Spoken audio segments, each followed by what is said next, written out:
How do? Got another story here from 22nd of December, so it's slightly late on that I'm doing this one, but I do believe it's incredibly important.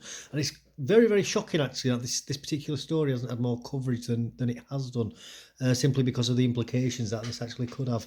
So we've got here an article from the BBC. I'll put the link below for everybody if you want to have a look at it yourself, please do. National Crime Agency Director sacked for security breach. Now, the National Crime Agency, for those of you who don't know, is the Britain's equivalent of the FBI. So it does get referred to as the NCA as well.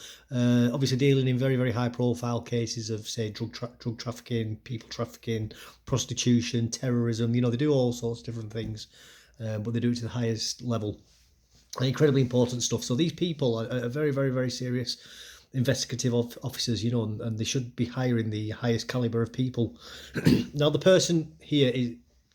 And for those of you who are watching, I'm going to be quite harsh here in some of the things I want to say, but this is going to be about criticising the hiring of certain female people into particular jobs. If you're a very high capable female, or even just a female in general, and you feel that what I'm saying doesn't apply to you, that's because what I'm saying doesn't apply to you.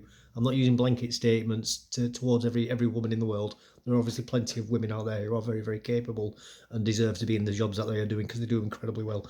But I'm going to be very critical about the hiring of so many women at the moment, simply because I believe that they are hiring them because they are women, and I do believe that politics is being played and it's putting national security at risk. That's my opinion. I'm happy to be proven wrong, but you know, let's explore the story anyway. One of the UK's most senior law enforcement chiefs has been sacked for security breaches. Nikki Holland was responsible for specialist investigations of a National Crime Agency tackling people smuggling and child abuse. Well, I can't comment on this because the NCA are quite close-lipped, to the best of my knowledge, on what they actually do. Now, the child abuse thing and the people smuggling thing, my gut feeling is that really they haven't been doing very well. But is that because of incompetence? I don't know. Is that because that she's not been doing a job properly? I don't know. I can't comment on that because I just don't know. I don't think anybody knows outside really of these circles and certain politicians. She joined the NCA after holding roles as Assistant Chief Constable at South Wales and Merseyside Police Forces.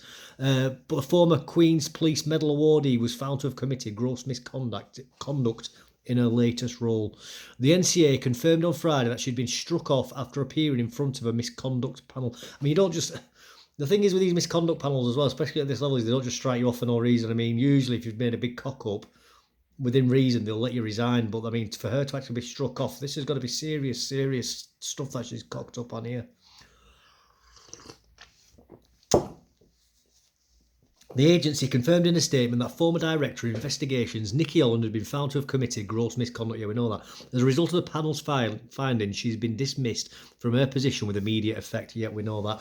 While the panel did not find any malign intent in the breaches, so it's not like she's committed espionage or something like that.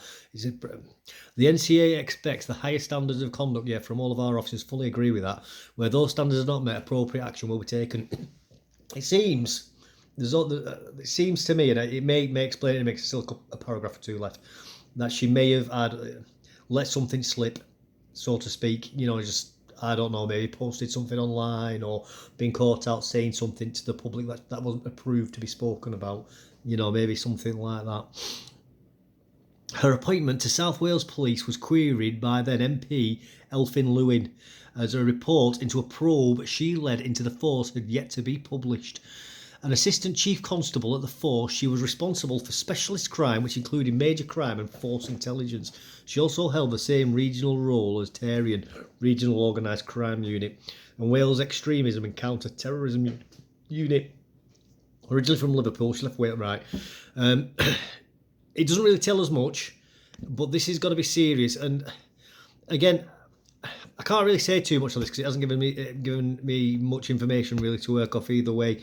I was going to say there's been quite a string of high-profile females working in prestigious jobs, like the recent Arriva thing where white men have to be signed off for getting getting hired on the board, or there's also been like the Bud Light fiasco with the advertiser there who basically hated people that she went to university with and was trying to get rid of them as customers. And there's been the whole Kathleen Kennedy debacle with Star Wars, and it's, I could list loads off. And it's not because these people aren't necessarily talented. It's because they are clearly very, very talented people, to get to where the positions that they're in, but they're just absolutely incompetent in their own arrogance and hubris. And I do feel that a lot of them have been hired beyond their actual abilities as well. Not because they haven't got the actual skill to achieve that job, but when you get into these high position jobs, it's more than just, your written description, job title skills. There's a lot more to it. There's a lot more nuance, and that includes being able to read the room, so to speak. Know your customers, being able to communicate effectively. Even like with this lady here in this article that we've just read, so keeping what the military refers to as OPSEC or operational security. I mean, that's just Billy Basic stuff. That's like day one, week one basic training. In you get taught something that's secret, you keep your mouth shut. It's that simple. It's not rocket science. So again, I can't comment too much on this person individual or a character. To be honest with you, where she's got to as a police officer, I've got no doubt about her character and sincerity of her character. Cressida Dick, I'm not so sure about. She was the ex-Met police chief. She's for another video, I suppose. She was definitely hired because she was a female, and I believe she's a lesbian as well. Fair play to her if she's happy doing that, but I think she absolutely ruined London Police's reputation with that, with her own proselytising, in my opinion, of gay pride and things. But same with this lady, it appears that she was hired beyond her actual ability, and I'm not saying that she shouldn't have been able to have the opportunity for the job, but there would have been warning signs. I'm very curious to know why she's been put in this job because she's a woman, and I do think that needs looking into. It's all well and good doing that with, say, I don't know, at a bakery, or if you're running a removals company or something. You can have somebody sat in a senior position who ticks certain boxes. But when you're talking about national security like this woman here, or when you're talking about somebody like running a hospital, or flying planes, or being a nuclear engineer, these things are dangerous, and you can't be hiring people based on the tick box exercise. It's got to be based purely on the ability of those people. And this is what we're starting to see now. We're getting more and more of these stories. I think we're going to keep seeing more, unfortunately, women who've been hired beyond the means getting sacked, like with those the ladies who've in America with the universities who've had the anti-Semitism scandals all erupting, especially Dr. Claudine Gay. It's terrible that. I was thinking, multiple levels of plagiarism as well. That's unbelievable. I mean, that is absolutely shocking that that's happened. And I've done a couple of videos on that if you're interested, if you haven't seen them already. But anyway, I'm going to leave it there. I'm not disappointed. To be quite honest with you, I'm actually happy that I haven't had as much information to go off and been able to rip into it, because usually with a story like this in the past, I've absolutely ripped into the individual or into the story. And in a way, I'm relieved that I've not had the information to be able to rip into it, because it gets quite tiresome, and I don't like doing it, if I'm honest with you.